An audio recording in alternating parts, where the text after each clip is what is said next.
state lawmakers join the newly established Oklahoma Freedom Caucus. Debate heats up over a proposed entertainment district in Norman, and the U.S. Supreme Court denies Oklahoma's request to unblock federal family planning money. We'll have details coming up on the KGOU AM News Brief for Wednesday, September 4th. I'm Nick Daniels.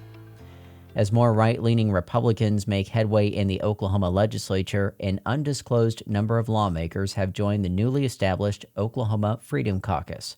State Capitol reporter Lionel Ramos reports 5 members made their affiliation public yesterday. Oklahoma is the 12th state to join the State Freedom Caucus network. Its mission, establish a far-right stronghold in the Oklahoma State House and replace lawmakers who the organization's president calls liberal Republicans. Senator Shane Jett is the chair of the Oklahoma Freedom Caucus. He says the goal is to align every Republican lawmaker with a freedom-centered legislative focus.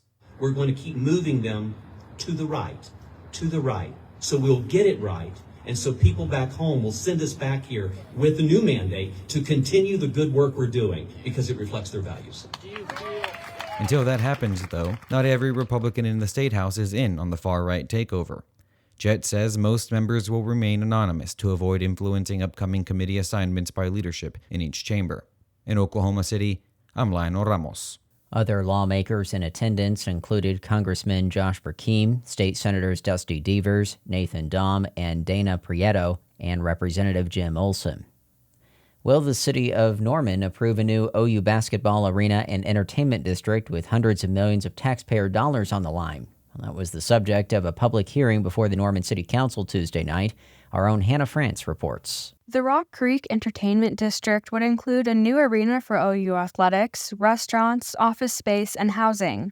OU Athletic Director Joe Castiglione says the development would be good for Norman. How can we, as a community that's going to provide something, live, work, play to serve everybody, afford to pass up this opportunity? But the logistics of the project are up to the Norman City Council to approve, and there's a great deal of pushback from Norman residents. Residents asked about the potential negative impact the entertainment district could have on existing local businesses and questioned why OU is not paying for the arena itself. Other residents asked if the proposed housing will be affordable and if the jobs created will pay living wages. The next public hearing will take place on September 17th. I'm Hannah France. Oklahoma's request to the U.S. Supreme Court to stop the Biden administration from blocking federal family planning money it lost last year was denied Tuesday. State Impact's Jillian Taylor has more on the decision. In July, a U.S. appeals court rejected the state's arguments on why it should receive federal family planning money under Title X. The state lost $4.5 million last year when it refused to meet one of the grant's requirements to provide counseling to pregnant people on all options, including abortion if they request it. An emergency application to the Supreme Court asking it to stop the state's funding from being withheld was also denied without a reason given. Although the court noted Justices Clarence Thomas, Samuel Alito, and Neil Gorsuch would have granted the state's application.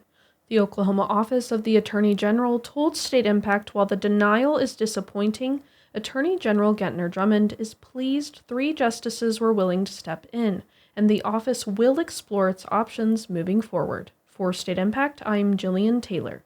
Over in Tulsa, a candidate for mayor is seeking a recount in the city's recent election. OPMX's Ben Abrams reports a local political leader is skeptical a recount will change outcomes. County Commissioner Karen Keith and State Representative Monroe Nichols are headed to a runoff election for Tulsa's top office in November. Businessman Brent Van Norman took the 3rd spot in the election, but has filed for a recount. Tulsa County Republican Party Chair Rhonda Villamont-Smith says a recount won't likely find enough votes to make a difference. If they find any, they're not going to find enough to change the outcome of the election. It's going to prove the integrity of our voting system. Van Norman walked away with over 31% of the vote in Tulsa's election on August 27th, just about 500 fewer than Karen Keith. The Tulsa World reports a decision on whether Van Norman's recount will commence is likely to take place Thursday. In Tulsa, I'm Ben Abrams. Read more news headlines at our website, kgou.org. We also invite you to follow the KGOU PM News Brief podcast.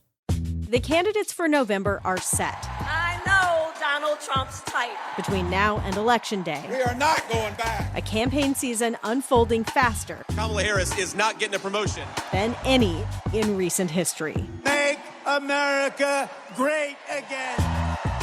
Follow it all with new episodes every weekday on the NPR Politics Podcast.